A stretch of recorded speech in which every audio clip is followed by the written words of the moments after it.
సాయిరాం పద్మావతి గారు. సాయిరాం.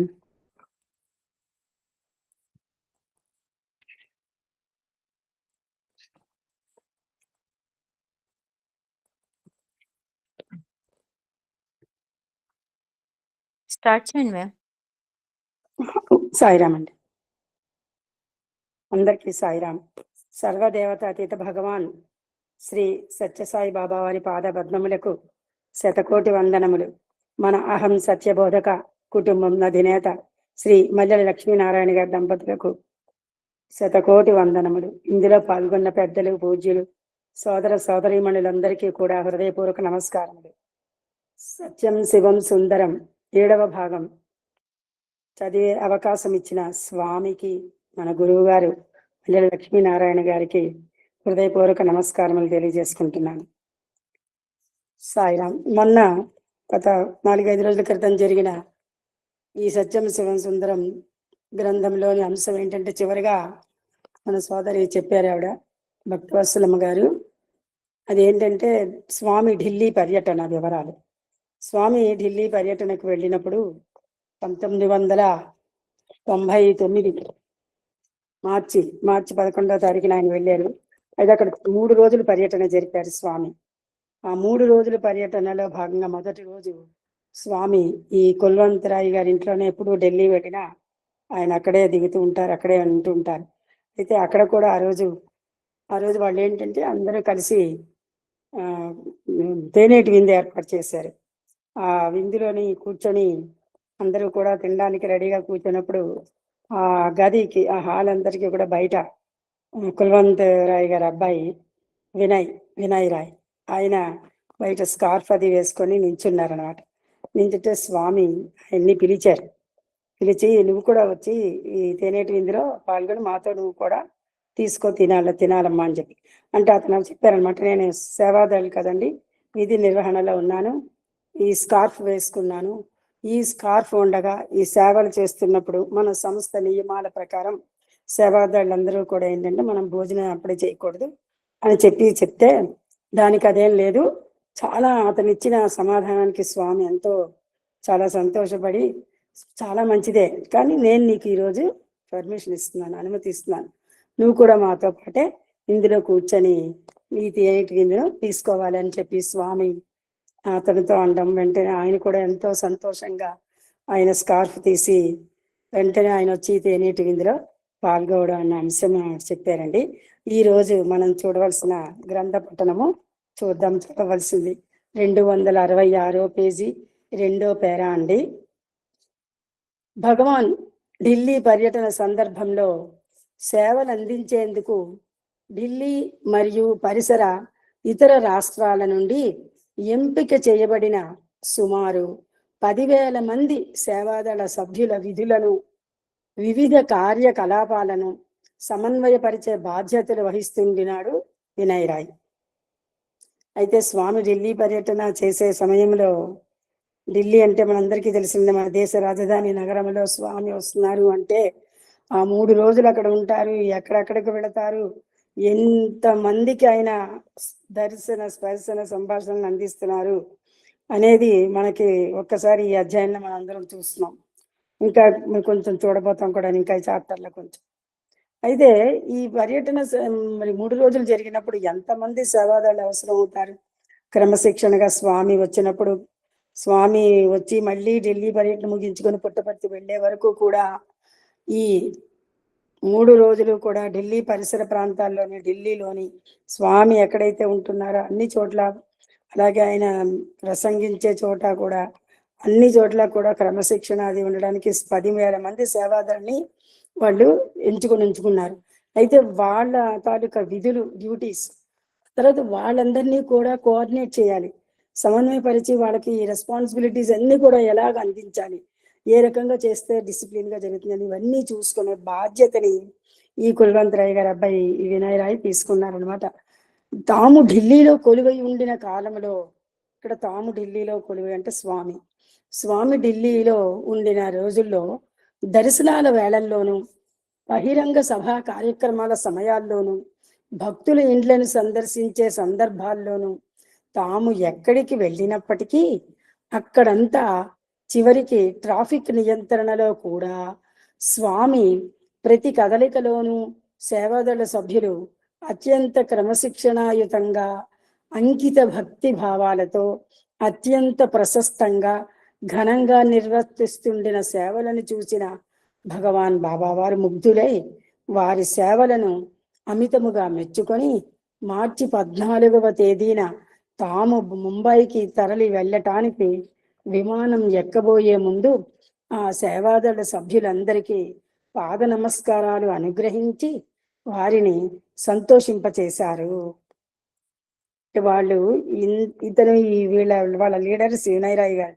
ఈయన ఎంత చక్కగా వాళ్ళని కోఆర్డినేట్ చేశారు అంటే స్వామి వాళ్ళు చేసిన సేవలని అంతగా మెచ్చుకున్నారు, ముగ్ధులైపోయారు ఆయన ఆశ్చర్యంతో.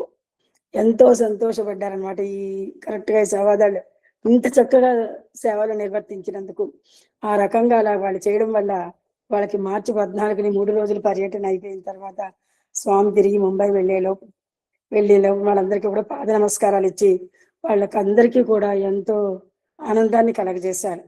స్వామివారి ఢిల్లీ పర్యటన సమయంలో ఒక ప్రక్కన వివిధ సేవాదళాల విధులను పర్యవేక్షిస్తూ సమన్వయకర్తగా బాధ్యతలు నిర్వర్తిస్తూనే మరొక ప్రక్క ఢిల్లీ నగరములో స్వామివారితో పాటే వారికి సమీపములో సన్నిహితముగా సంచరిస్తూ గడిపిన శ్రీ వినయరాయ్కి ఆ సందర్భములో ఆసక్తికరములైన అనేక అమూల్య అనుభవాలు కలిగాయి.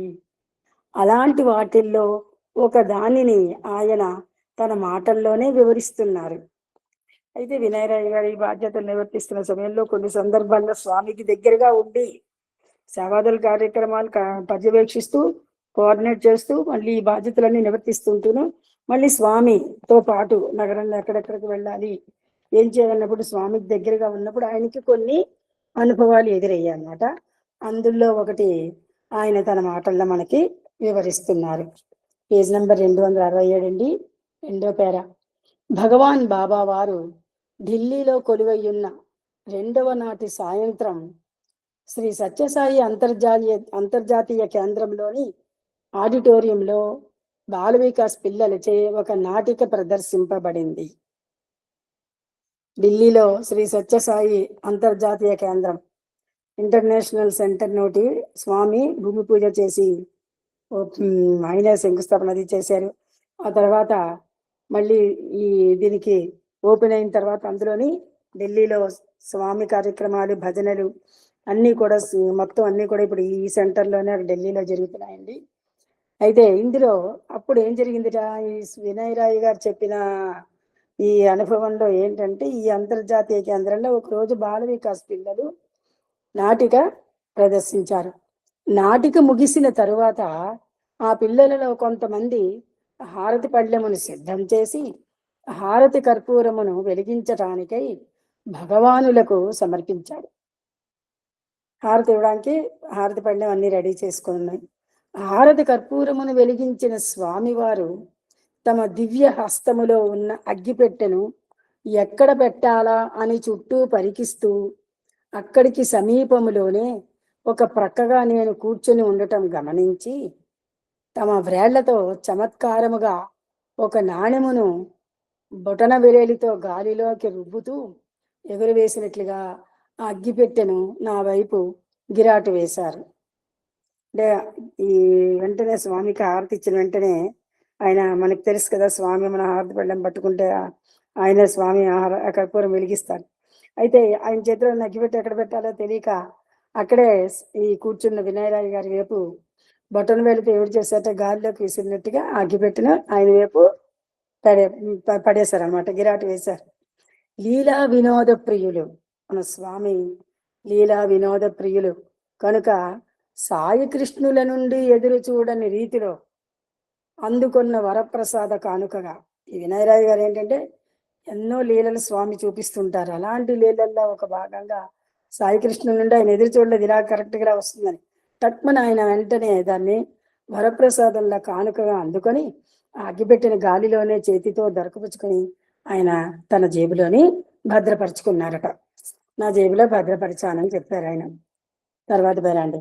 శ్రీ సత్యసాయి అంతర్జాతీయ కేంద్రము నుండి వెడలి ఢిల్లీలోని కొందరు భక్తులు ఇండ్లను సందర్శించిన స్వామితో కలిసి మా బృందం ఇంటికి తిరిగి చేరుకునేసరికి రాత్రి 8:30 గంటలైంది. రాత్రి 8:30కి వీళ్ళందరూ కూడా ఆ రోజు వీళ్ళ ఇళ్ళకి చేరేసరికి 8:30 అయింది. అయితే ఆ రాత్రి భోజనాలు పూర్తయ్యేసరికి భగవాన్ దర్శనానికై ప్రధానమంత్రి గారు విచ్చేశారు. వారు వెళ్ళిపోయిన తరువాత ఆ రోజుకి స్వామికి దైనిక కార్యక్రమాలు పూర్తి కావటంతో స్వామివారు తమ గదిలోకి నిష్క్రమించే ముందుగా స్వామివారికి సమర్పించే రాత్రి హారతిని ఇవ్వటానికి మా అమ్మగారు అన్నీ సిద్ధం చేసుకొని ఉన్నారు. అన్ని కార్యక్రమాలు అయిపోయి కదా, రాత్రి స్వామికి ఆయన గదిలోకి వెళ్ళేటప్పుడు హారతి ఇవ్వడానికి ఈ వినాయక గారి రాయి గారి వాళ్ళ అమ్మగారు కూడా అన్ని హారతి పళ్ళెం పట్టుకొని రెడీగా ఉన్నారు. హాలులోని మెట్ల మొదలులో స్వామివారు నిలబడి ఉండగా కర్పూరం అమర్చిన హారతి కుండిని పళ్ళెంలో ఉంచి పళ్ళెన్ని స్వామి ముందుకు జాచారు మా అమ్మగారు. అయితే కర్పూరం వెలిగించేందుకు అగ్గిపెట్టెను పళ్ళెంలో సిద్ధంగా ఉంచటం మా అమ్మగారు మరిచిపోవటంతో ఆ సంగతిని మా అమ్మగారు గుర్తించే లోపుగానే స్వామివారు వెనక్కి తిరిగి నా వైపు చూసి నవ్వారు. ఎందుకంటే నవ్వారో చూద్దాం. గత కొన్ని గంటలుగా నా జేబులోనే ఉన్న నేను మరిచిపోయిన అగ్గిపెట్టి సంగతి నాకు హఠాత్తుగా జ్ఞప్తికి వచ్చి నేను దానిని బయటకు తీసి హారతి కర్పూరం వెలిగించేందుకై స్వామివారి చేతికి అందించాను. అంటే వాళ్ళ అమ్మగారు ఆ అగ్గిపెట్టి ఆ పళ్ళెంలో పెట్టడం మర్చిపోయారు. కానీ వెంటనే స్వామి సమయస్ఫూర్తిగా ఈయన వైపు చూశారు. ఎందుకంటే ఆయన ఇందాకలా అగ్గిపెట్టి ఇతనికి వైపు వేయడం ఉన్నది జరిగింది కాబట్టి ఈయన వెంటనే దాని జేబులో దాచుకున్నారు. అయితే ఇతనేంటి అక్కడ జరిగిన ఆ సంఘటన వెంటనే మర్చిపోయారు. ఆయన ఆ జేబులో అగ్గిపెట్టి ఉన్నదన్న సంగతి ఆయనకి గుర్తుకు రాలేదు. వెంటనే అప్పుడు అది స్వామిని చూసిన వెంటనే ఇతని వైపు గుర్తుకొచ్చి వెంటనే అగ్గిపెట్టి తీసి వాళ్ళ అమ్మగారి చేతికి అందించారు.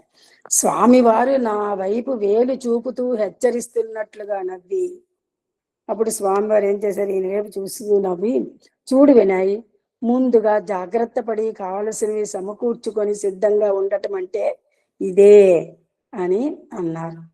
అంటే మనకి ముందుగా మనం పని చేయాలనుకున్న పూజా సామాగ్రి అంతా అమర్చుకుంటాము. సాధారణంగా ఎప్పుడప్పుడు మన ఇళ్లలో జరిగినప్పుడు కూడా ఏదో ఒక వస్తువుని మర్చిపోతుంటాము. కనుక 1కి 10 సార్లు మనము వాటిని జ్ఞాపకం తెచ్చుకొని అన్నీ అమర్చుకున్నామా లేదా అని సాధారణంగా మన పద్ధతుల్లో ఏంటంటే పూజ కూర్చుండిపోయామంటే మళ్ళీ పూజలోంచి లేవం కదా, అందుకని అన్ని చుట్టూ అమర్చుకోవాలి అనుకునే పద్ధతిలోని మనం ఆలోచిస్తూ అన్ని అమర్చుకొని ఉంటాం. అలాగే స్వామి కూడా ముందుగా అన్ని సమకూర్చుకొని సిద్ధంగా ఉండడం అంటే ఇదనమాట అని స్వామి తెలియచేశారు. ఆయనకి స్వామివారి సేవలలో ఏ చిన్న విషయంలో కూడా ఏమాత్రం తేడా రాకుండా సర్వము ముందే జాగ్రత్త చేసి ఉంచుకోవాలని శ్రద్ధగా అన్ని సన్నాహాలు చేసే మా అమ్మగారు ఆ క్షణంలో ఎలాంటి తత్తరపాటు కలవరము ఎదుర్కోకుండా ఆ ఇబ్బందికర పరిస్థితిని అలా తప్పించారు భగవాను. అంటే ఎప్పుడూ కూడా వాళ్ళ అమ్మగారు కూడా అన్ని అలాగే అన్ని రెడీ చేసి ఉంచుకునేవారు. కానీ ఆ సమయంలో ఆవిడ మర్చిపోవడంతో ఆ రోజు అయితే అలాంటి పరిస్థితిని ఆవిడ గాబరా పడిపోయి కంగారు పడకుండా అలాంటి పరిస్థితిని ఎదుర్కోకుండా అలాంటి పరిస్థితిని స్వామి తప్పించారనమాట. ఆ చిన్న సంఘటన నుండి నా జీవితంలో అత్యంత ముఖ్యమైన విలువైన పాఠాన్ని నేను నేర్చుకున్నాను.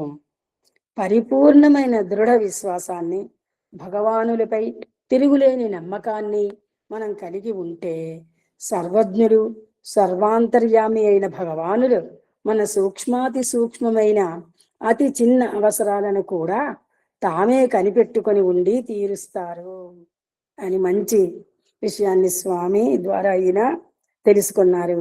మనము కూడా ఈ చిన్న చిన్న విషయాల్లోని ఏంట్లే అనుకుంటాం, కానీ అందులో కూడా మనకి అక్కడ ఆ టైంకి మంచి సహాయం అంది మనం ఆ పని నిర్విఘ్నంగా చేసుకోగలుగుతున్నాము అంటే అప్పుడు కూడా మన స్వామి సహకారం మనకి అందుతున్నది అన్న విషయాన్ని మనం కూడా గ్రహించుకొని ఆ రకంగా దృఢమైన విశ్వాసంతో భగవాన్ మీద తిరుగులే నమ్మకం కలిగి ఉండాలి. ఆనాటి రాత్రి ఆ హారతి ఘట్టంలో అగ్గిపెట్టి ఉండదని ఎరుక కలిగి ఉండటం వల్లనే కాబోలు ఆ సాయంత్రం భగవాన్ బాబా వారు నాకు ఆ అగ్గిపెట్టెను అలా ముందుగానే అందచేశారు. వారు సర్వజ్ఞులు, సర్వకాలజ్ఞులు కదా. అది ఆ రాత్రి ఈ హారతిలో అగ్గిపెట్టి ఉండదని ఎరుక కలిగి ఉండడం వల్ల అతనికి అందరికీ అన్నీ తెలుసు స్వామికి. అందువల్లనే కావాలి ఈయన జేబులోనే అగ్గిపెట్టిని పెట్టించారేమో అన్న విషయాన్ని ఈ సంఘటన ద్వారా, ఎందుకంటే ఆయన సర్వాంతర్యామి, సర్వజ్ఞులు, సర్వకాలజ్ఞులు. సర్వకాలాల్లోని ఏమి జరుగుతుంది అనేది కూడా స్వామికి తెలుసు. ఈ సంఘటన ద్వారా వినయ్ రాయ్ గారు మంచి పాఠాన్ని, విలువైన మెసేజ్ని ఆయన తెలుసుకున్నానని చెప్పారు, నేర్చుకున్నానని. తర్వాత పేరాండి.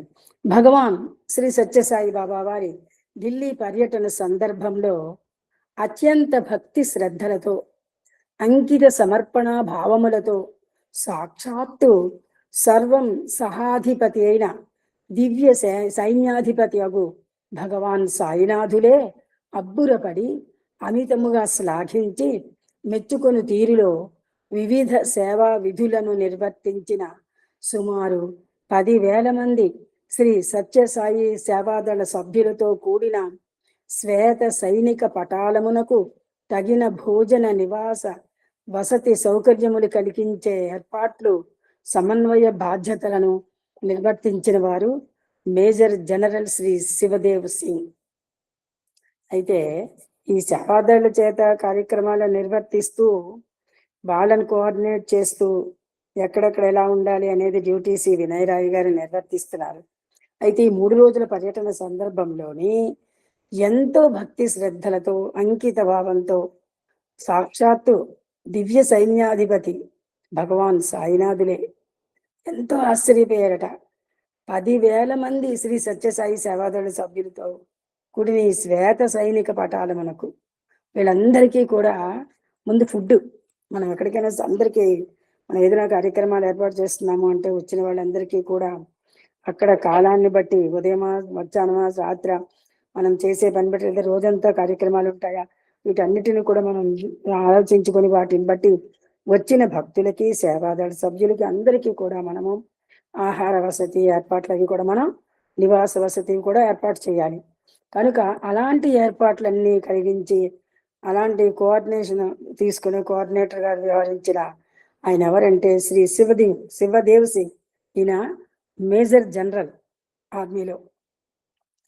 శ్రీ సత్యసాయి అంతర్జాతీయ కేంద్రాన్ని ఆనుకొని ఆ పక్కనే ఉన్న సైనిక కేంద్రంలో, అంటే ఈ international Sri Sathya Sai international centre పక్కనే ఆర్మీ సెంటర్ ఉంది ఒకటి, సైనిక కేంద్రం. అందులో అశేష సేవాదళ పటాలమునకు భోజన నివాస వసతి ఏర్పాట్లు చేయబడినాయి. ఆ పక్కనే ఆర్మీ సెంటర్ ఉండడం వల్ల ఆ ఆర్మీ సెంటర్ తాలూకా కన్సర్న్ ఆఫీసర్స్ వీళ్ళందరూ, ఈ మేజర్ జనరల్ శ్రీ శివదేవ్ సింగ్ అందులో ఆయన ఏర్పాటు చేశారంటే ఆ ఆర్మీ సెంటర్కి ఆయన హెడ్.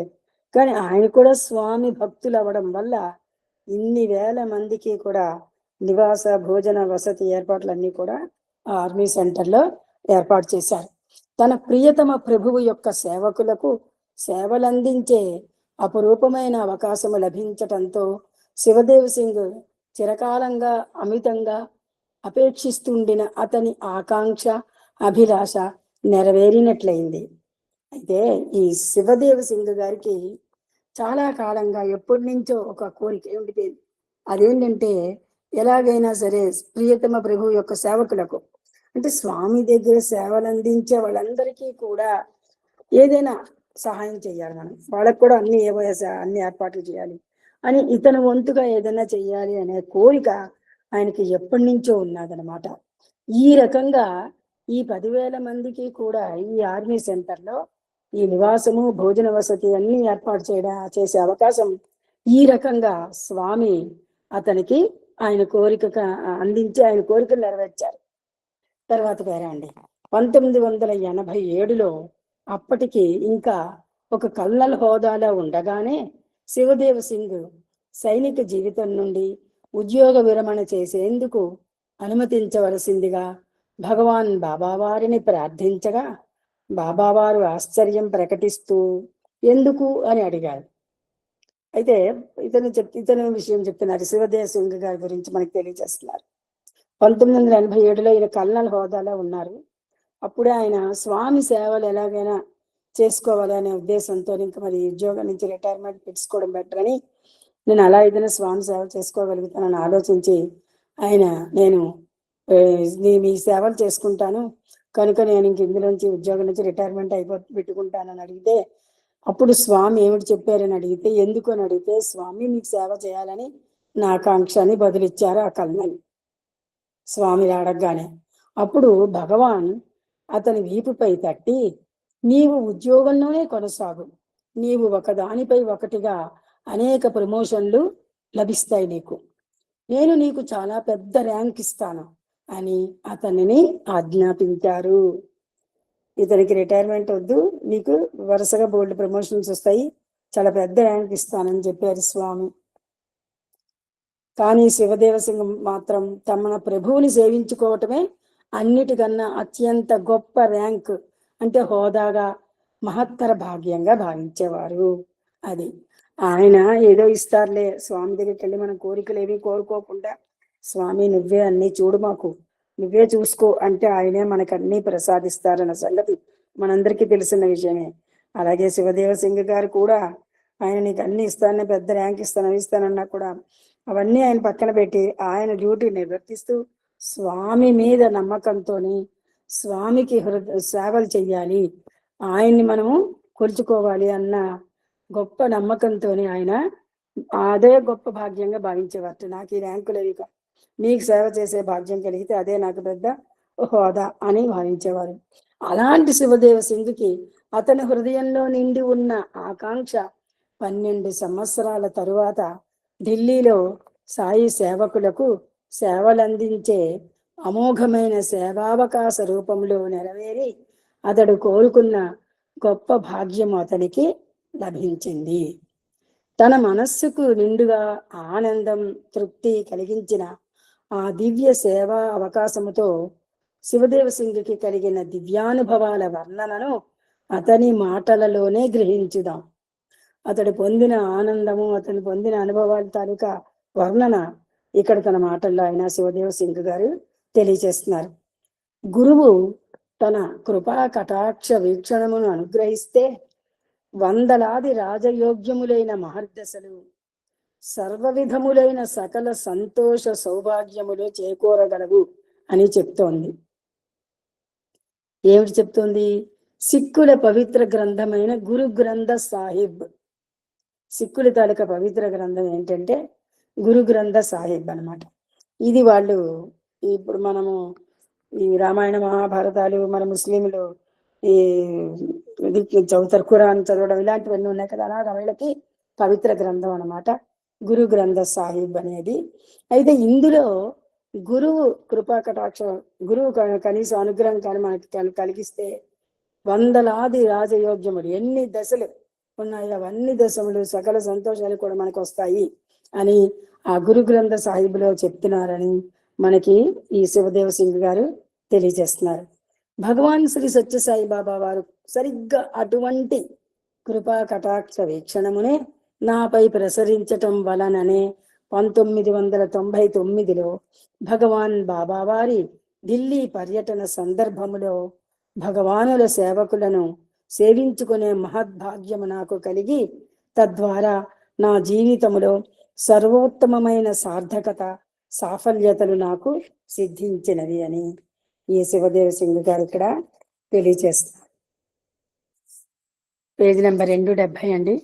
రాత్రింబవళ్ళు సేవా విధులలో నిమగ్నులై ఉండిన స్వచ్ఛంద సేవకులైన 10,000 మంది శ్రీ సత్యసాయి సేవాదళ సభ్యులకు నివాస వసతి, వంటశాలలు, ఆరోగ్య వైద్య పరిరక్షణ సేవలకు తగిన ఆశ్రయం ఇత్యాది సౌకర్యాలను అమర్చే బాధ్యతలను అతి స్వల్ప కాల సమాచారంతోనే అత్యల్ప వ్యవధిలో చేపట్టగలిగాము.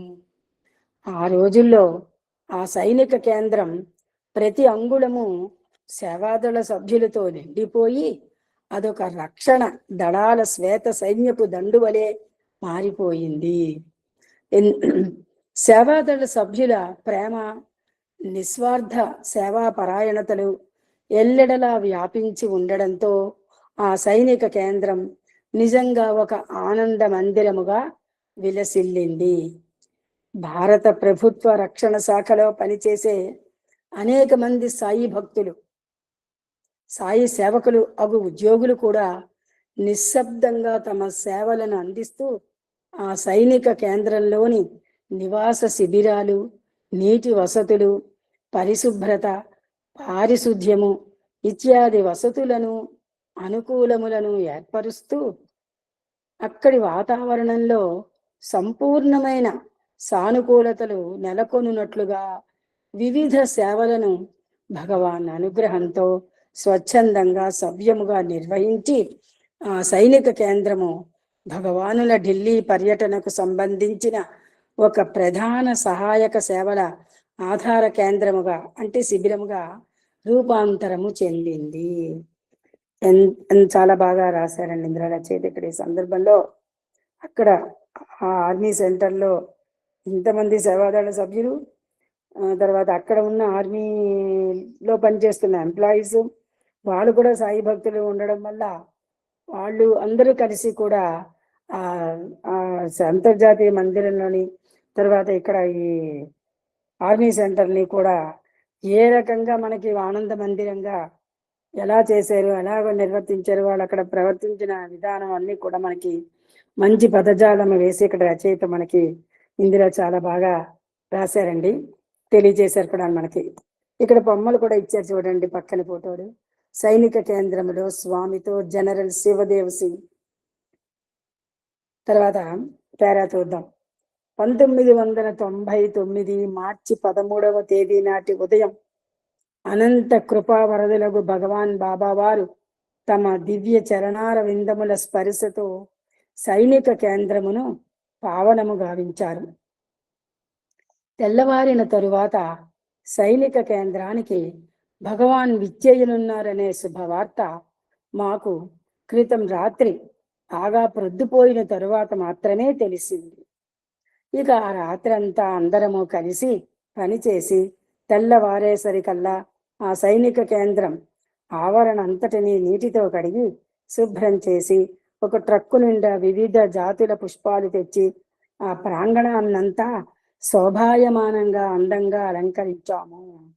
అయితే వీళ్ళు ఏంటంటే ఈ ఆర్మీ సెంటర్లో వీళ్ళకి భోజనం, వసతి, నివాసం అది కల్పించడం వల్ల సేవాదళికి ఆ కార్యక్రమాలు నిర్వర్తిస్తున్నారు. కానీ మర్నాడు స్వామి తెల్లవారిన తర్వాత ఈ సైనిక సెంటర్కి, ఆర్మీ సెంటర్కి, సైనిక కేంద్రానికి వస్తారు అన్న విషయం వీళ్ళకి రాత్రి బాగా లేటుగా తెలిసింది. ఇక్కడికి కూడా వస్తున్నారు స్వామి అని. వెంటనే ఆ రాత్రి అంతా వాళ్ళు కలిసి రాత్రి అంతా మేలుకొని ఆవరణ అంతా కూడా శుభ్రం చేసి ఎంతో ముస్తాబు చేసి స్వామి వచ్చేసరికి అందంగా అలంకరించి ఉంచారు. ఉదయం సుమారు 9 గంటలకు ఆ సైనిక కేంద్రానికి విచ్చేసిన భగవానులకు పుష్పాలతో అందంగా అలంకరింపబడిన ప్రధాన ప్రవేశ ద్వారములు, ఎర్ర తివాచీ పరచిన నేల గౌరవ పురస్కారముగా స్వాగతాభివందనములు పలికాయి.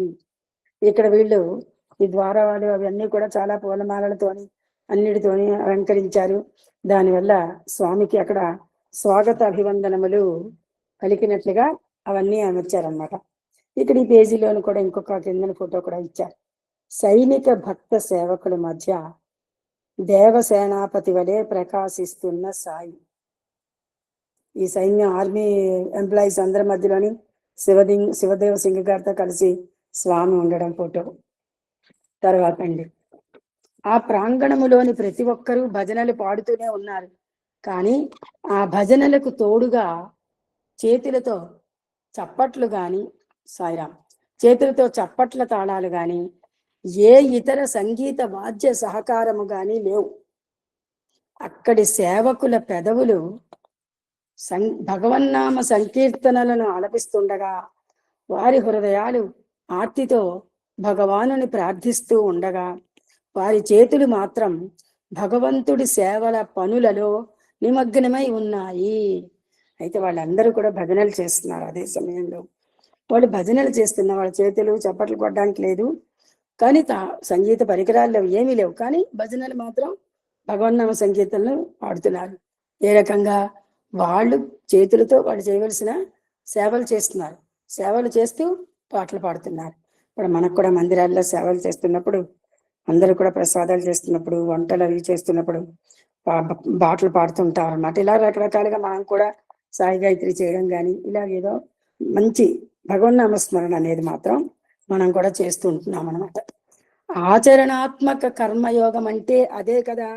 అది కర్మయోగం అంటే పని చేయడం ఏంటంటే అది కూడా ఆచరణాత్మకంగా అది వాళ్ళు చేసి చూపించారు, ఆచరణలో చేసి చూపించారు కనుక అది ఆచరణాత్మక కర్మయోగము.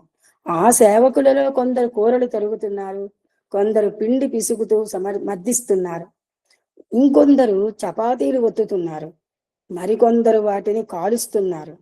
ఆ విధంగా వారంతా కలిసి 10,000 మందికి టన్నుల కొద్దీ ఆహారం వండి సిద్ధం చేస్తున్నారు.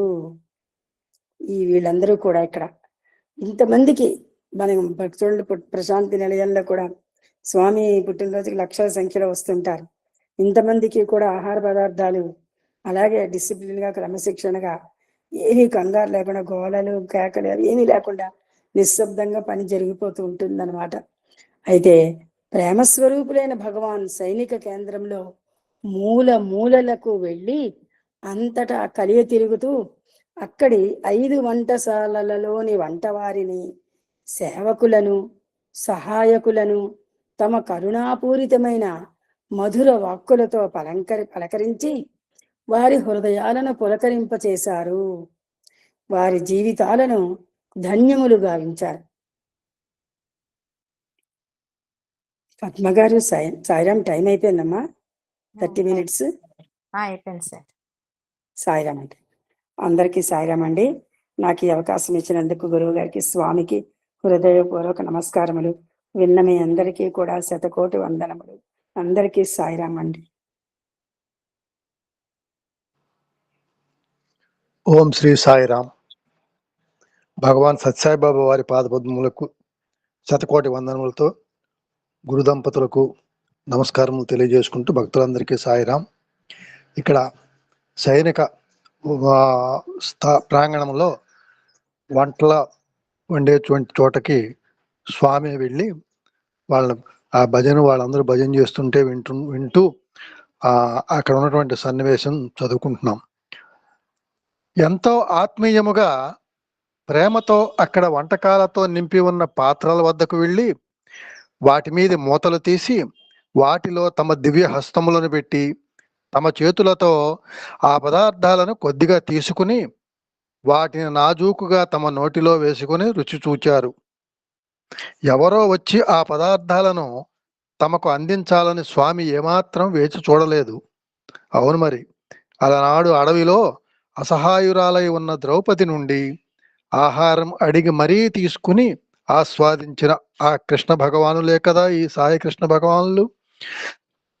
ఆనాడు రాచమందిరంలో ఆ దేవునికి అటుకులిచ్చేందుకు సిగ్గుపడి సంకోచించిన కుచేలుని అటుకుల మూటను విప్పి మరీ గుప్పెడు అటుకులు తిన్న ఆ నందగోపాలుడే కదా ఈ సాయి గోపాలుడు.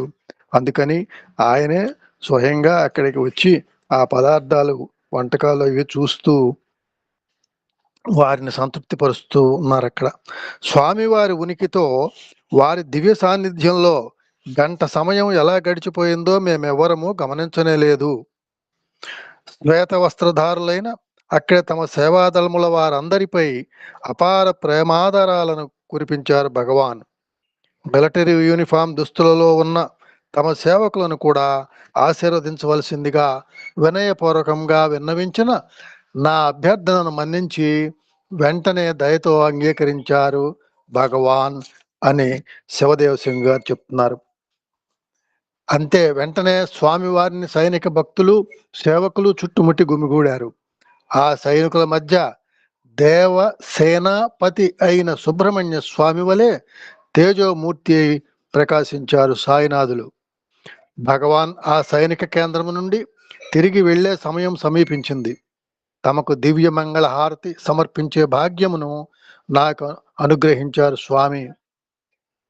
స్వామితో పాటు కారులో విచ్చేసిన ప్రముఖులొకరు, స్వామి, ఈయన మేజర్ జనరల్ శివదేవ్ సింగ్, ఈయన మనకు సేవలలో ఎంతో సహాయపడ్డారు అని నన్ను గురించి స్వామితో చెప్పగానే స్వామివారు ఆ వ్యక్తి వైపు చూచి నవ్వి, నాకు ఇతను చాలా చాలా సంవత్సరాలుగా తెలుసు అని చెబుతూ నా గురించి, నా భార్య, కుమారుడు, కుమార్తె గురించి అన్ని సంగతులు పోసుకొచ్చినట్లు ఆ చుట్టూ ఉన్న వారందరికీ వివరించి మరీ చెబుతుండటంతో నేను అవాక్కై నోట మాట రాక మోగవాని వలె నిల్చుండిపోయాను.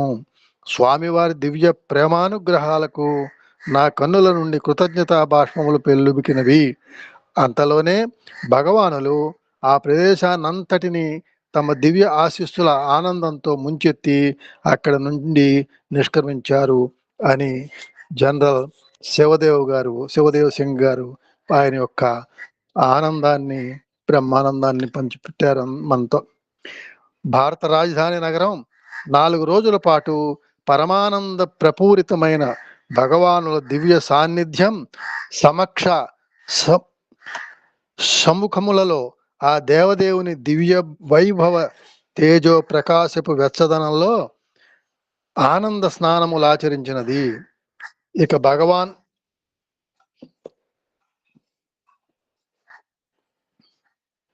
ఢిల్లీ నుండి తిరుగు ప్రయాణమయ్యే సమయం ఆసన్నమై ఆ నగర ప్రజలు భగవాన్ బాబా వారిని ఎడబాసి మనవలసిన లక్షణాలు దగ్గర పడటంతో ఆ నగరంలోని మహామహులైన అత్యంత ప్రముఖ పౌరులందరూ విమానాశ్రయం వద్ద చేరి ఆ దివ్య పర్యటనతో భగవానులకు ఎంతగానో రుణపడి ఉన్న తమ నగరం తరపున కృతజ్ఞతా నీరాజనాలు, అభివందనములు సమర్పించేందుకు అక్కడ కూడి ఉన్నారు. సమస్త విశాల విశ్వ సృష్టికర్తను తన భుజాలపై ఎక్కించుకొని తీసుకుని వెళ్లేందుకు సిద్ధంగా ఉన్న చిన్న విమానం 1999 మార్చి 14వ తేదీ ఆదివారం మధ్యాహ్నం 12:50 ఢిల్లీ విమానాశ్రయం నుండి గాలిలోకి ఎగురుతుండగానే మరొక ప్రక్క దేవదేవులైన శ్రీ సత్యసాయినాథులను మహదానందంతోత్సాహాలతో స్వాగతించేందుకు బొంబాయి నగరం ముచ్చటగా ముస్తాబై మురిసిపోతూ సర్వ సన్నాహాలతో సిద్ధమైంది. ఢిల్లీలోని భక్తులందరికీ మహదానందాన్ని ప్రసాదింపజేసి తదుపరి ముంబై వాస్తవ్యుల భక్తులను దగ్గరికి స్వామి బయలుదేరారు.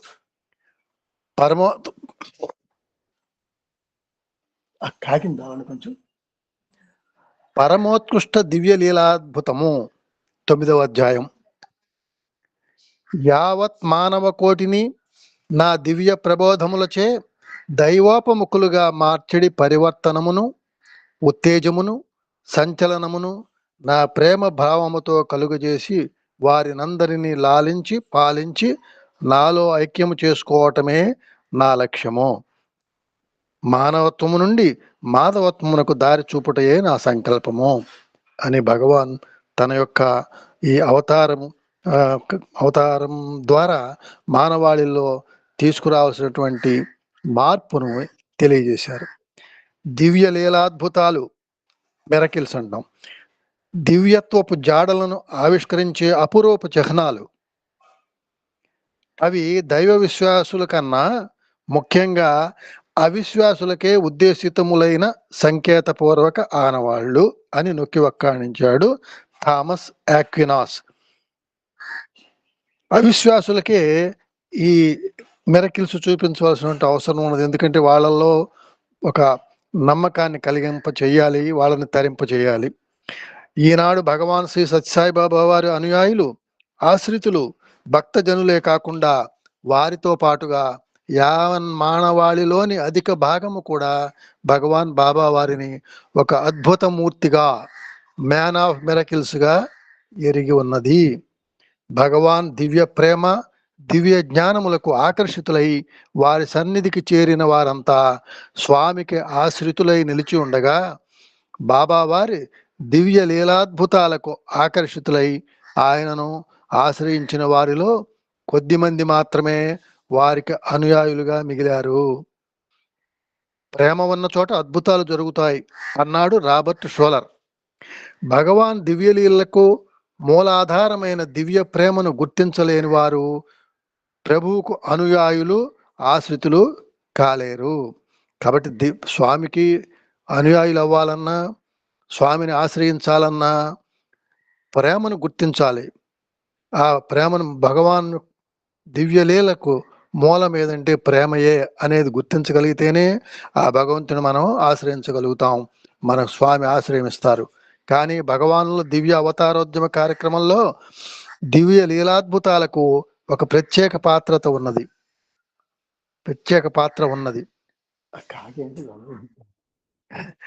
ఒకానొక సందర్భంలో తమ దివ్య మహిమల ఉద్దేశం గురించి ప్రకటిస్తూ స్వామి ఇలా చెప్తున్నారండి.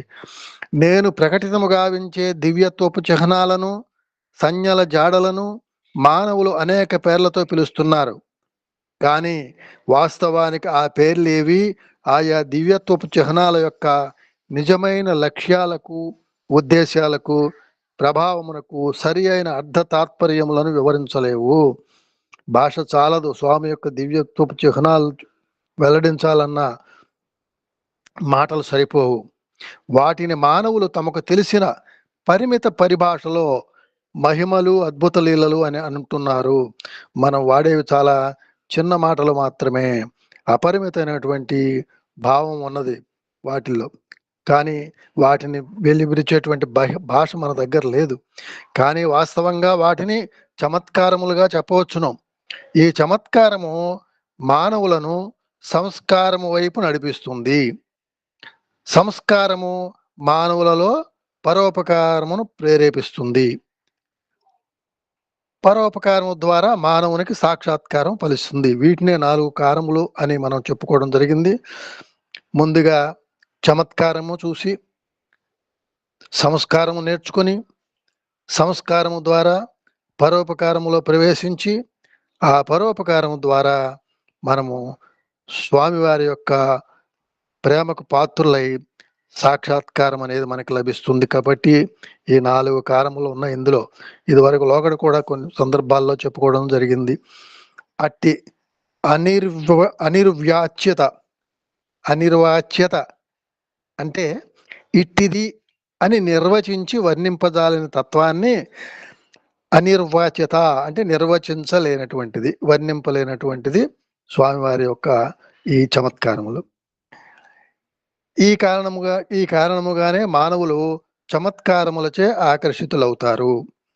ఈ ఆకర్షణ అనే అంశం అవతార తత్వములో అంతర్గతమై ఉంటుంది. ఈ దివ్యత్వము ఎందుకోసం మానవులను ఆకర్షిస్తుంది?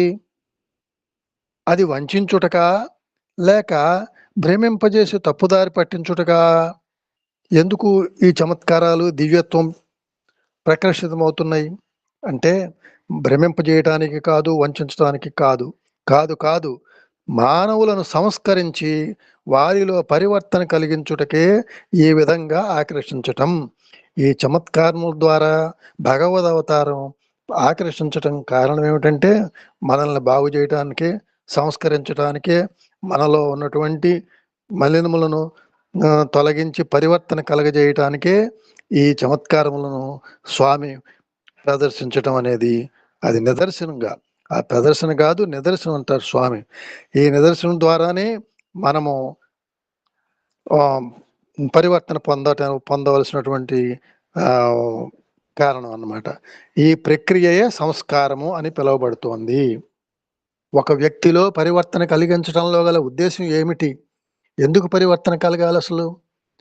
ఆ వ్యక్తి సమాజమునకు ప్రయోజనకారిగా మారి ఉపయోగపడేలా చేయటానికి, అతనిలో అహంకారమును తుడిచిపెట్టివేసి పూర్తిగా తొలగించడానికి, జీవులన్నీ ఒక పరమాత్మ అంశాలేనన్న ఏకత్వ భావమును అతని హృదయంలో స్థిరపరిచి రూఢిగావించటానికి.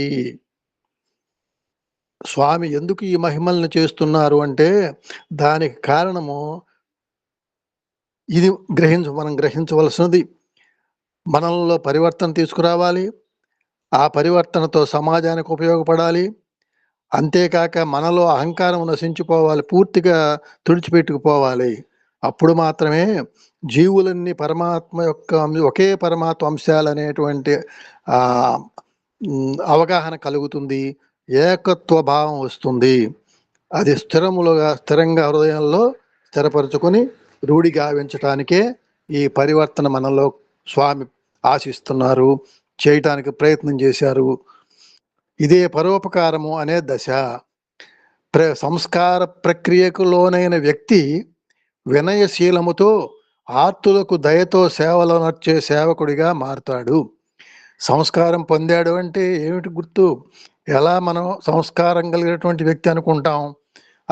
అతని వద్ద వినయశీలం ఉంటుంది, విధేయతలు ఉంటాయి, ఆర్తులకు సహాయం చేసేటువంటి, సేవ చేసేటువంటి తత్వం ఆ మార్పు పొందినటువంటి వ్యక్తిలో ఉంటాయి అన్నమాట. ఇదే పరోపకారం అనే దశ. భక్తితో నిస్వార్థముగా చేసే సేవల ద్వారా మానవుడు అనేక రూపాల్లో అంతటా వ్యాపించి ఉన్న ఏకత్వమును గుర్తించగలిగి సాక్షాత్కార దశకు చేరుకుంటాడు.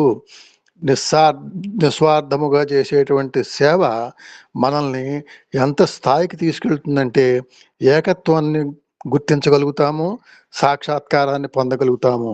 అందుకే నిస్వార్థ సేవ మానవుణ్ణి ఎంతో ఉన్నత స్థాయికి తీసుకెళ్తుంది. ఆ విధంగా భగవాన్ బాబా వారి దివ్య లీలాద్భుతములకు మూలాధారమైన, అంటే ఫండమెంటల్, స్వామివారి మూల లీలల అద్భుతాలకి మూలాధారం, ప్రధాన ఉద్దేశ్యం, లక్ష్యం కూడా మానవులలో పరివర్తన కలిగించడమే ప్రధాన ఉద్దేశము, ప్రధాన లక్ష్యము. స్వామి అవతారం ఏమిటి? అవతార లీలని మనం ఎప్పుడో మాట్లాడుకుంటూనే ఉంటాం. ఎందుకు అంటే మనలో పరివర్తన కలిగించడం కోసమే ఈ దివ్య లీల అద్భుతములను మనకి ప్రదర్శింపజేయటం. మానవాళి పరివర్తన పరిణామములే భగవానుల దివ్య అవతారోద్యమ కార్యక్రమానికి పునాది. భగవానుల దివ్య వాక్కులలోనే ఈ వాస్తవమును మనము గ్రహించగలము. చాలా ముఖ్యమైనటువంటి సందేశాలను మనం ఇప్పుడు ఈ పేజీల్లో చదువుకుంటున్నాం. పరివర్తన పరివర్తన పరివర్తన, మార్పు, ఇదే ప్రధాన ఉద్దేశ్యం. ఈ వాస్తవాన్ని స్వామివారి వాక్కులు ఎలా ఉన్నాయో ఇక్కడ ఉన్నాయి. వ్యక్తి మంచివాడైతే కుటుంబంలో సామరస్యత ఉంటుంది, కుటుంబాలు సామరస్యంగా ఉంటే సమాజం సుస్థిరంగా ఉంటుంది, సమాజం సుస్థిరముగా ఉంటే దేశము వర్ధిల్లుతుంది, దేశము వర్ధిల్లితే ఈ ప్రపంచమంతా సత్ప్రవర్తన చెందుతుంది. కాబట్టి పరివర్తన వ్యక్తితో ప్రారంభమవుతుంది. అది ఈ పరివర్తన అనేది వ్యక్తితో మొదలుపెట్టి ప్రపంచం అంతా కూడా పరివర్తన పొందేటట్లుగా వస్తుంది. కాబట్టి మూలము ఒక వ్యక్తి మంచివాడైతే తద్వారా కుటుంబంలో సామరస్యత, కుటుంబాలు సామరస్యంగా ఉంటే ఆ సమాజం ద్వారా దేశము, అలా అన్ని దేశాలు కూడా మంచివైనప్పుడు సత్ప్రవర్తన ప్రపంచమంతటా వెలువరుస్తుంది. పరివర్తన వ్యక్తితో మాత్రం ప్రారంభమవుతుంది. అందుకని ప్రతి వ్యక్తి కూడా ఈ పరివర్తనను పొందాలి. కాబట్టి మానవ హృదయ పరివర్తనయే భగవాన్ బాబా వారి పరమోత్కృష్ట దివ్య లీలాద్భుతము, సుప్రీం మెరకిల్. అది స్వామి సృష్టించేటువంటి ఈ వస్తువులు కానీ ఇవన్నీ కాదుట. ఏమిటంటే మనలో వచ్చేటువంటి మార్పే, మనం పొందే మార్పే సుప్రీం మెరకిల్ అంటున్నారు. మనం మార్పు చేయటమే పరమోత్కృష్ట దివ్య లీలాద్భుతము. ప్రపంచవ్యాప్తంగా భగవానుల దివ్యానుగ్రహం వలన పరివర్తన చెందిన వేలాది మంది వ్యక్తులు ఈనాడు భగవానుల విశ్వవ్యాప్త దివ్యోద్యమ కార్యక్రమాలలో సేవలు అందిస్తున్నారు. మన లోగడ భాగాల్లో మనకి ఎందరో స్వామివారిని పరీక్షించడానికి వచ్చి, స్వామివారి మిరకిల్స్ ఏమిటో పరిశోధన చేయాలని వచ్చి స్వామివారి పాదాక్రాంతమైనటువంటి వారిని అందరినీ చూసాం, చదువుకున్నాం, తెలుసుకున్నాం. విశ్వవ్యాప్తమైన దివ్య ఉద్యమ కార్యక్రమాలలో ఇటువంటి వారు సేవలు అందిస్తున్నారు, పరివర్తన చెంది అందరూ. అట్టి ఆశ్చర్యకరమైన నమ్మశక్యము కానట్టి వాస్తవ పరివర్తన గాథలను కొన్నింటిని ఈ అధ్యాయంలో పరిశీలించుదాం. అలా మార్పు చెందినటువంటి వారిలో కొంతమందిని మనం ఇక్కడ ఇస్తున్నారు. మధ్యప్రదేశ్లో రాష్ట్రంలో వాణిజ్య పన్నుల శాఖలో అధికారి అయిన శ్రీ విజయ్ ఆ రాష్ట్ర శ్రీ సత్యసాయి సంస్థలలో క్రియాశీలక కార్యకర్త కూడా ఈ విజయ్ అనే ఆయన కథను మనం ఇప్పుడు తెలుసుకుంటున్నాం. ఎవరు చెప్తున్నారంటే విజయ్ గారి మాటల్లోనే ఇక్కడ వ్రాయటం జరిగింది. ఆ విజయ్ గారే మాట్లాడుతున్నారు.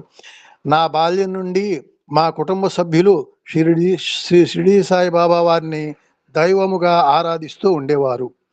కానీ శ్రీ సత్య సాయిబాబా వారిపై మాకు నమ్మకం ఉండేది కాదు. ప్రత్యేకించి నేనైతే భగవాన్ను ఆక్షేపిస్తూ విమర్శిస్తూ ఉండేవాడిని అంటున్నాడు ఈ విజయ్ అనే ఆయన. అందుకు కారణం అప్పట్లో నాకు జీవితం పట్ల ఉండిన భౌతిక పదార్థవాద ధోరణులే. అప్పుడు అతను భౌతిక ప్రపంచానికి ప్రాధాన్యతనిచ్చేవాడట. అప్పుడు నా జీవితంలో ఆధ్యాత్మికతకు స్థానమే లేదు. నేను జన్మించింది సనాతన సాంప్రదాయ కుటుంబంలోనే అయినప్పటికీ కూడా నేను స్నేహితులతో కలిసి తరచుగా మాంసాహారం తినడం, అప్పుడప్పుడు మద్యం సేవించడం చేస్తూ ఉండేవాడిని. 1986లో నేను మధ్యప్రదేశ్ రాష్ట్ర సివిల్ సర్వీసులలో ఉద్యోగం కోసం ప్రవేశ పరీక్షలు రాశాను. అందులో కూడా అదనపు ఆదాయానికి ఎక్కువగా అవకాశాలుండే లాభదాయకమైన శాఖ కాబట్టి వాణిజ్య పన్నుల విభాగమును ప్రాధాన్యతా క్రమంలో నా మొదటి ఎంపికగా నేను ఆ పరీక్షలలో ప్రత్యేకించి మరీ ఎంచుకున్నాను. లంచాల కోసం అన్నమాట ఒక పదం. ఎక్కడ ఆదాయం ఎక్కువ వస్తుందా అని చెప్పి దానికోసం అక్కడ వస్తుంది కాబట్టి ఆ పరీక్షలు ఎంచుకున్నట్ట. ఆ మరుసటి సంవత్సరమే ఇండోర్లో వాణిజ్య పన్నుల తనిఖీదారుగా ఇన్స్పెక్టర్గా నాకు ఉద్యోగ నియామకం లభించడంతో ఇక నేను కాలాన్ని ఏమాత్రం వృధా చేయకుండా నా సహోద్యోగులలో కొందరు అలవాటు పడి ఉన్న దుర్నీతిని, అపమార్గాలను నేను కూడా అవలంబించసాగాను. అందువల్ల ప్రతిరోజు జేబు నిండా అదనపు పైకంతో నేను ఇంటికి చేరేవాడిని. వ్యాపారస్తులను బెదిరించి మోసపూరిత పెతలాటకాలు సృష్టించి సమస్యలు సృష్టించి వారి నుండి డబ్బు పిండుకోవటానికై సైతం నేను వెనుకాడేవాడిని కాదు. నేను కోరినట్లుగా చేయకపోయినా, నేను చెప్పినట్లుగా నడుచుకోపోయినా ఆ వ్యాపారస్తులపై నాకు వెంటనే కోపం వచ్చేది.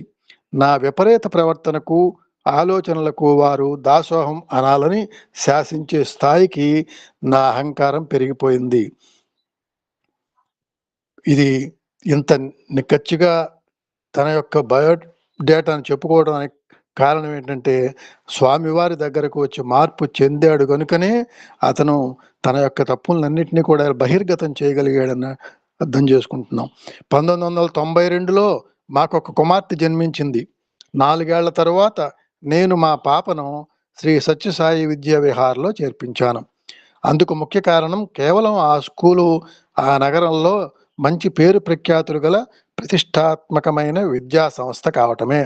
తను వాళ్ళ పాపను అక్కడ చేర్పించడం స్వామి ఏడలకు భక్తి కానీ లేకపోతే మరో విధంగా చేర్పించలేదు, కానీ పాఠశాలకు మంచి పేరు ఉన్నది, మంచి విద్య అందిస్తున్నారు అని ఆ సత్యసాయి విద్య విహార్లో చేర్పించాడు విజయ్ గారు వాళ్ళ పాపని. మా అమ్మాయిని ఆ స్కూల్లో చేర్పించే సమయంలో నా సన్నిహిత మిత్రుడు ఒకరు భగవాన్ బాబా వారి పట్ల భక్తి ప్రపత్తులు వ్యక్తపరుస్తూ ఆయన గురించి చాలా గొప్పగా శ్లాఘిస్తూ నా వద్ద మాట్లాడాడు. ఎవరినో ఒకరిని కారణంగా ఎంచుకొని తన పై భక్తుల్ని తన దగ్గరకు లాక్కుంటారు. అట్లా ఇతని యొక్క స్నేహితుడు అందుకు ఇతనికి ఉపయోగపడ్డాడు. ఏమని చెప్పాట అతను, భగవాన్ శ్రీ సత్యసాయిబాబా వారు స్వయంగా శ్రీ షిరిడి సాయిబాబా వారే అయ్యుండటమే కాక సాక్షాత్తు శ్రీరామ, శ్రీకృష్ణ, యేసుక్రీస్తుల పునరావతారమే అన్నాడు ఆ మిత్రుడు విజయ్ తోటి.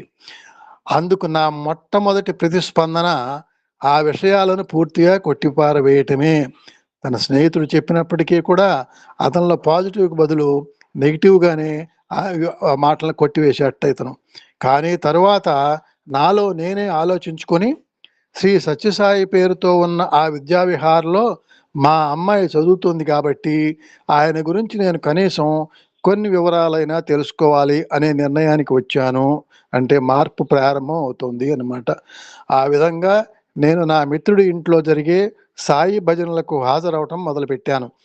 అలాగే స్థానిక సాయి కేంద్రంలోని కార్యక్రమాలలో కూడా పాల్గొనసాగాను. ఇక్కడ మనకు అనిల్ కుమార్ గారు కూడా గుర్తొస్తారు. ఆయన కూడా భజన వినే ఆ గుంటూరులో స్వామి భజన జరిగే చోటికి ప్రథమంగా వెళ్ళటం అనిల్ కుమార్ గారి చరిత్రలో కూడా అలాగే జరిగింది. ఆయన గుర్తు చేసుకుందాం. కొంతకాలానికి నాలో పుట్టపర్తి సందర్శించాలనే ప్రేరణ కలిగింది. 1995 అక్టోబర్లో నేను ఒంటరిగా పుట్టపర్తికి ప్రయాణమై వెళ్ళాను. ఒక్కడే వెళ్ళాడు. అప్పుడు ఆశ్రమం అంతా దసరా ఉత్సవ వేడుకలతో సందడిగా ఉన్నది. నాకు బాబావారి పట్ల ఇదమిత్తంగా భక్తి లేకపోయినప్పటికీ నా మనసు మాత్రం ఏ విషయాన్నైనా సరే స్వాగతించడానికి ఉన్నది. చిన్న మార్పు. ప్రతిరోజు నేను దర్శన వరుసల్లో కూర్చునేవాడిని. 3 రోజుల పాటు స్వామి కనీసం నా వైపు తిరిగి చూడనైనా లేదు. 4వ రోజున నేను తిరుగు ప్రయాణమై బయలుదేరవలసి ఉంది. ఆ రోజు స్వామి వచ్చి సరిగ్గా నా ముందే నిలిచారు. ఆ తరువాతి కొద్ది క్షణాల్లో ఏమి జరిగిందో నాకు తెలియదు. దాన్ని నేను వివరించి చెప్పలేను. కానీ భగవాన్ను ప్రార్థిస్తూ వేడుకుంటున్నట్లుగా అప్రయత్నంగా నా చేతులు రెండు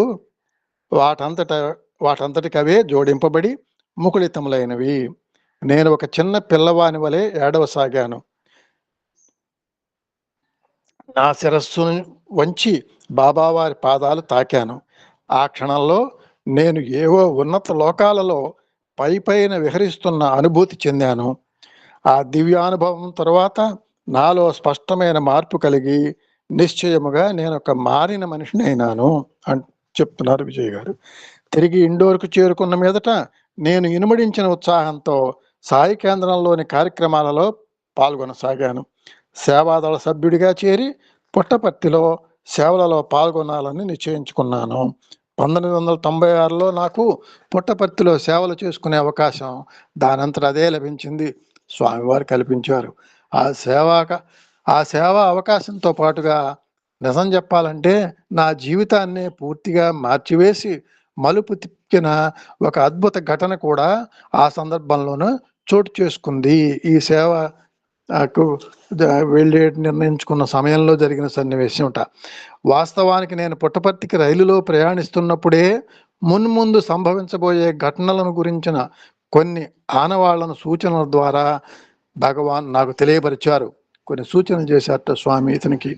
ఆ ఉదయం 5 గంటలకు నేను ఇంకా రైలులో ఉండగానే బాబా వారు నాకు స్వప్నంలో దర్శనమిచ్చి నీకేమి కావాలి అని నన్ను అడిగారు.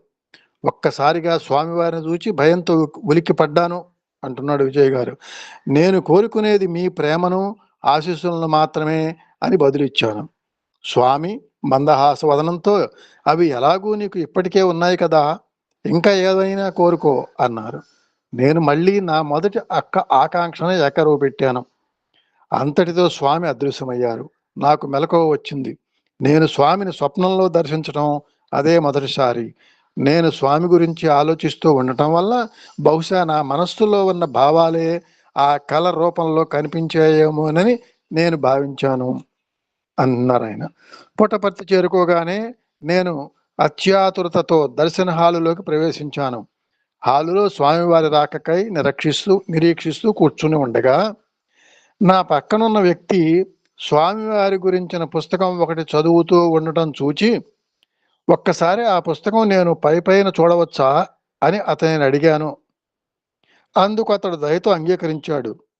నేను యాదృచ్ఛికంగా పుస్తకంలో ఒక పేజీ తెరిచి చూడగా ఆ పేజీలో పెద్ద అక్షరాలతో స్పష్టంగా అగుపించిన వాక్యం చదివిన నాకు దిగ్భ్రమతో స్పృహ తప్పినంత పనైంది.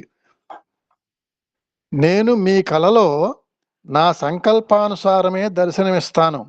నన్ను గురించిన మీ ఆలోచనల కారణంగా నేను మీ కలలలో కనిపించానని భావిస్తే మీరు పొరపాటు పడినట్లే. అతను ఏమనుకున్నాడు, నేను ఆలోచిస్తూ ఉన్నాను కాబట్టి కలలో కనిపించారు స్వామి అనుకున్నాడు. అది కాదు అని చెబుతూ స్వామి ఇది కూడా మనం స్వామి మనకు కనపడ్డారు స్వప్నంలో అంటే అది ఆయన సంకల్పానుసారమే. లేదా మనం పడుకునేటప్పుడు ఆయన ఫోటోలన్నీ కూడా మన పక్కన పెట్టుకుని పడుకున్నప్పటికి కూడా ఆయన మన కల్లో మాత్రం కనిపించరు. నేను కూడా చాలాసార్లు కొన్ని పరిస్థితులు అలా సనాతన సారథి పక్కన పెట్టుకుని ఫోటో పక్కన పెట్టుకుని కనిపిస్తే బాగుండు ఎప్పుడూ లేదు. కానీ ఏ ఆలోచన లేని సమయంలో మనకందరికీ కూడా స్వామి కలలో కనిపించిన సన్నివేశాలు ఎంతమందో భక్తులకు అనుభవాలున్నాయి. స్వామివారు నాకు అద్భుత రీతిలో స్వప్న దర్శనమిచ్చిన విషయమై నా మనస్సుని పట్టి పీడిస్తున్న సందేహాలన్నీ ఆ క్షణంలోనే మటుమాయమైపోయినాయి.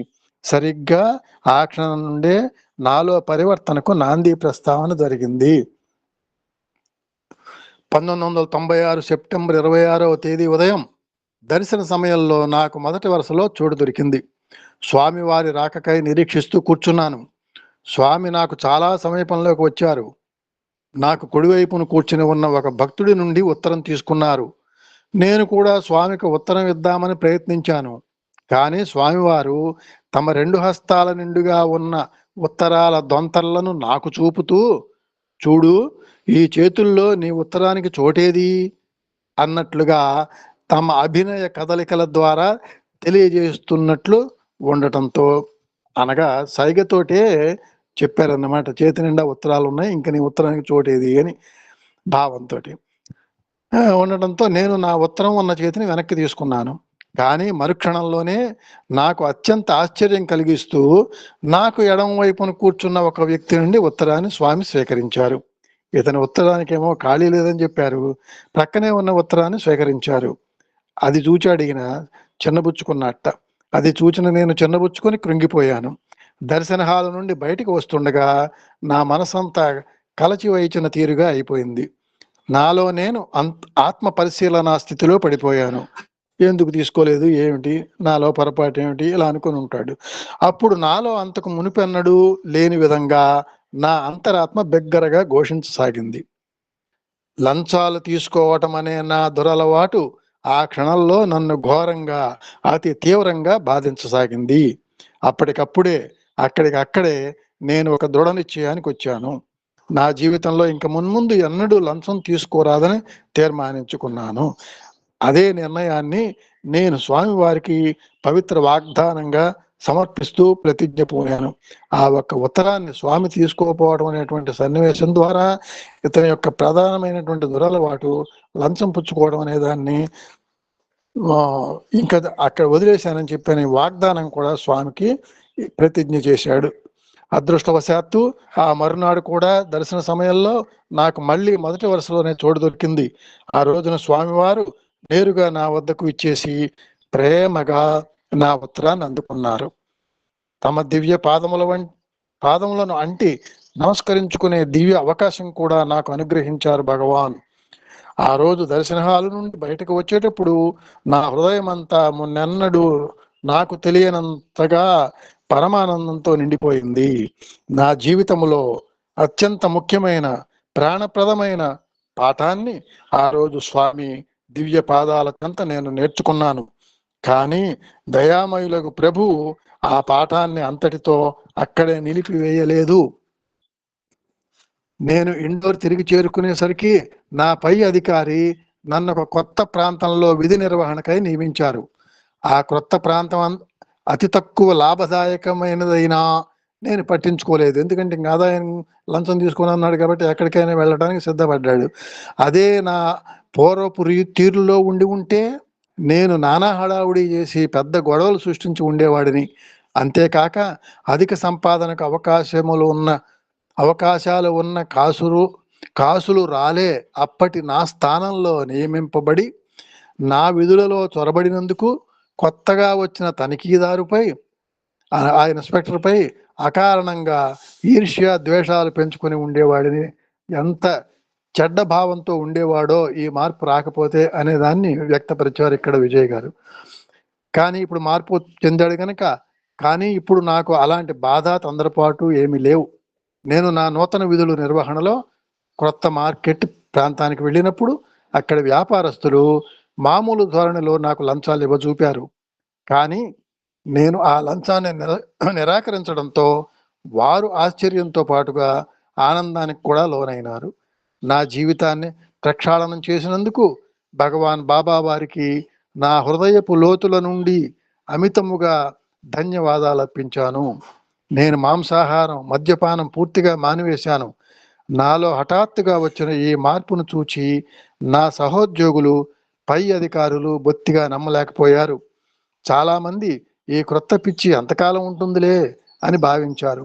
ఎందుకంటే లంచాలు పుచ్చుకోపోవడం వల్ల కూడా ఆ వ్యాపారస్తుడికి కొంత నష్టం కలుగుతుంది. అందువల్లట వాళ్ళు అనుకున్నట్ట ఈ కొత్త పిచ్చి ఎంతకాలం ఉంటుందిలే, దారిలోకి రాకపోతారా మళ్ళీ అనుకుని. అందువల్ల నన్ను మళ్ళీ పాత ధోరణిలోనికి, అవినీతి మార్గాల్లోకి ఆకర్షించాలని, వెనక్కు లాగాలని చాలా ప్రయత్నించారు. వారి ప్రయత్నాలు ఫలించకపోయేసరికి ఇక వారు తెలివిగా అనేక క్రొత్త వాదనలతో నన్ను భయపెట్టాలని, ఒప్పించాలని ప్రయత్నించసాగారు. నీకు వచ్చే పరిమిత జీతంతో నీ కుటుంబాన్ని ఎలా నెట్టుకొస్తావు అని, నీకు ఒక కుమార్తె ఉందని గుర్తుంచుకో, ఒకనాటికి ఆమె కోసం నీకు చాలా ధనం అవసరమవుతుంది అని, ఇంకా నీకేమైనా పిచ్చి పట్టిందా అని, ఇలా అనేక ఉచిత సలహాల వంటి బెదిరింపులు, బెల్లింపులు, ఊరింపులతో వాళ్ళు నన్ను మామూలు ధోరణిలోకి లాగాలని చూచారు. కానీ వారి సలహాలన్నింటికీ నా సమాధానం ఒక్కటే: నాకు ఎలాంటి చింత లేదు, దేవుడే నా అవసరాలన్నింటినీ చూసుకుంటాడు అని దృఢమైన నిశ్చయంతో ఉన్నాడు ఈ విజయ్ గారు, మార్పు పొందిన మనసుతోటి. చెప్పడం అయితే చాలా తేలికే కానీ వాస్తవ పరిస్థితులను ఎదుర్కోవటం మాత్రం అంత తేలిక కాదు కదా. నాకు వచ్చే చాలని జీతంతో ఇంటి ఖర్చులు వెళ్ళదీయటానికి, కుటుంబ బాధ్యతలు నిర్వర్తించడానికి మేము ఎన్నో కోర్కెలను, అలవాట్లను మానుకోవలసి వచ్చేది. మా కుటుంబ పరిమాణాన్ని కూడా మేము పరిమితం చేసుకుని అనావశ్యకమైన ఖర్చులన్నింటినీ పూర్తిగా మానివేశాము. 3 సంవత్సరాల పాటు మా ఆర్థిక పరిస్థితి కత్తి మీద సాము వలె, ఎత్తైన త్రాటిపై గాలిలో నడక వలె అయిపోయింది. కానీ నేను ఎంచుకున్న, అంటే ఎన్నో ఒడిదుడుకులు లోనయ్యాడు ఆదాయం తగ్గటం వలన. అయితే నేను ఎంచుకున్న ఈ నూతన జీవిత మార్గాన్ని అనుసరించాలనే దృఢ సంకల్పంతో ఉన్నాను. కాబట్టి సంకల్పము దృఢముగా ఉంటే పరిస్థితులను ఎదుర్కోగలము. ఎందుకంటే ఈ మార్గంలో నాకు ఎంతో సుఖశాంతులు లభించాయి. మా జీవితాలను మెరుగుపరచడంలో స్వామివారే స్వయంగా ఆదుకుంటారని నేను స్థిరంగా నమ్మి ఉన్నాను. అలాగే నిజంగానే స్వామివారే మమ్మల్ని ఆదుకున్నారు. తరువాత కాలంలో నా భార్యకు శ్రీ సత్యసాయి విద్యా విహార్లో ఉపాధ్యాయునిగా యోగ్యమైన జీతంతో ఉద్యోగం లభించింది. ఆ విధంగా వారి యొక్క ఆదాయాన్ని, కుటుంబ ఆదాయాన్ని పెంచుకునే ఏర్పాటు చేశారు స్వామి. లభించిందని అనటం కన్నా కూడా స్వామివారే ఆ రూపంలో అయిపోయింది. ఇక్కడ ఆపేస్తాను. సాయిరామండి. ఆ రూపం ఆ రూపంలో మమ్మల్ని ఆదుకున్నారని అనడం సబబుగా ఉంటుంది. స్వామి ఆదుకొని ఉద్యోగం ఇప్పించారు మా శ్రీమతికి అని ఆయన విజయ్ గారు చెప్తున్నారు. తద్వారా మా ఆర్థిక సమస్యలు చాలా వరకు తీరాయి. అసలు నా భార్యకి భగవాన్ దివ్యత్వంపై దృఢ విశ్వాసం కలగటం, ఉద్యోగ నియామకం లభించటం ఒక ఆసక్తికరమైన కథనం అని చెప్పాలి. అది తదుపరి పేరాలో ఉన్నదండి. నాకు ఈ అవకాశం ఇచ్చినటువంటి స్వామివారికి, గురువు గారి దంపతులకు వందనము చెల్లించుకుంటూ అందరికీ కూడా సాయిరాం అండి. సాయిరాం.